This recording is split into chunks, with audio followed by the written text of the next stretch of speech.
तर सध्याची ही दृश्य आपण बघतोय। एकीकडे प्रचाराचा धुरळा उडालेला असताना संभाजीनगर मधली ही दृश्य आपण पाहतोय। इम्तियाज जलील यांची प्रचार रॅली सुरू होती आणि यानंतर जात असताना त्यांच्या गाडीवरती हा हल्ला करण्याचा प्रयत्न करण्यात आला। तर या संदर्भात काही लोकांच्या प्रतिक्रिया येतात, आपण जाणून घेऊया।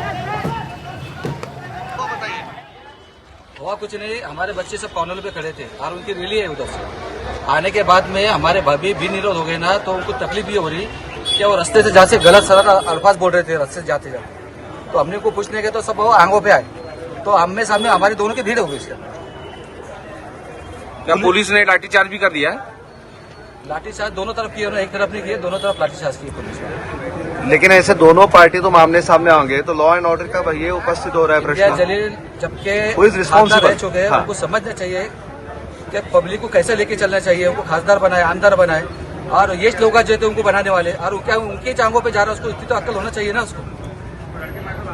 क्या हुआ बताइए। हुआ कुछ नहीं, हमारे बच्चे सब कॉर्नर पे खड़े थे और उनके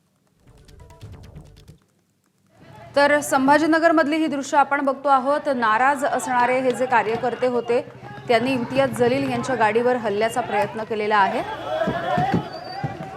संभाजीनगरच्या बायजीपुरामधली ही सगळी घटना आहे, ज्या 22 नगरसेवकांचं तिकीट यंदाच्या वेळेला कापण्यात आलं आणि या ठिकाणी नवीन उमेदवार देण्यात आले। या सगळ्यावरून हे नाराजी नाट्य घडलेलं होतं।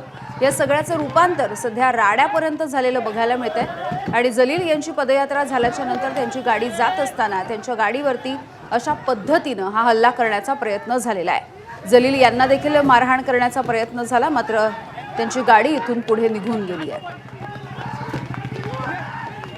तर या सगळ्या प्रकरणी कलीम कुरेशी जे याच ठिकाणी उमेदवार आहेत त्यांच्यावरती या सगळ्या घडामोडींचा आरोप केला जातोय, या राड्याचा आरोप केला जातो आहे आणि हा राडा करणारे, ही मारहाण करणारे कार्यकर्ते हे कलीम कुरेशी यांचे असल्याचे आरोप इम्तियाज जलील यांनी केला आहे।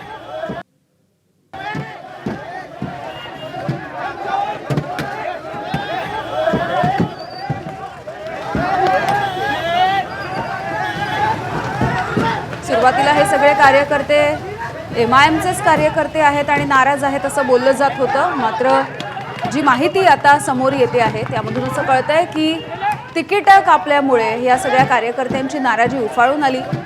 यापैकी अनेक कार्यकर्त्यांनी MIM मधून यानंतर काँग्रेसमध्ये आणि अपक्ष निवडणूक लढवण्याचं ठरवलं। त्यापैकीच काहीसे हे सगळे कार्यकर्ते होते जे या ठिकाणी जमले आणि प्रचार रॅलीच्या नंतर त्यांनी जलील यांना मारहाण करायचा प्रयत्न केलाय। त्यांच्या गाडीवरती देखील हल्ला करण्याचा प्रयत्न करण्यात आलेला आहे। यामध्ये काही कार्यकर्ते जखमी देखील झालेले आहेत। जलील हे या गाडीच्या अगदी पुढच्या सीटवरती होते आणि मागच्या सीटवरती असणाऱ्या जलील यांच्या कार्यकर्त्यांना काहीशी दुखापत झाल्याची देखील माहिती आता समोर येते आहे। अगदी काही वेळानं या सगळ्या घटना घडलेल्या दिसतात। आधी बायजीपुरामधल्या गल्ल्यांमध्ये जेव्हा प्रचाराची रॅली सुरू होती त्यावेळेला राडा झाला। दोन वेगवेगळे गट आमने सामने आलेले होते। इम्तियाज जलील यांना काळे झेंडे दाखवण्याचा देखील प्रयत्न करण्यात आला होता आणि यावेळेला कार्यकर्त्यांना थोपवण्यासाठी, कार्यकर्त्यांना पांगवण्यासाठी पोलिसांना सौम्य लाठीचार्ज देखील करावा लागलेला होता। इतका हा राडा वाढला होता। यानंतर ही प्रचाराची रॅली संपली आणि जलील हे माघारी निघाले। त्यावेळेला त्यांच्या गाडीवरती अशा पद्धतीनं हा हल्ला करण्याचा प्रयत्न झालेला आहे।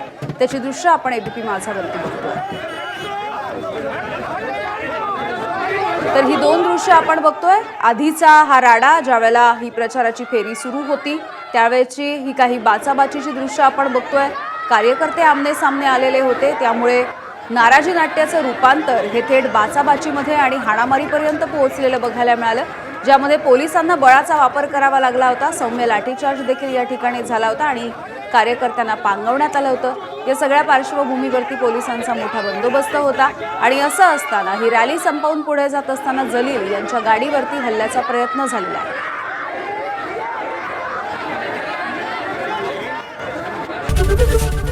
ABP माझा, उघडा डोळे बघा नीट।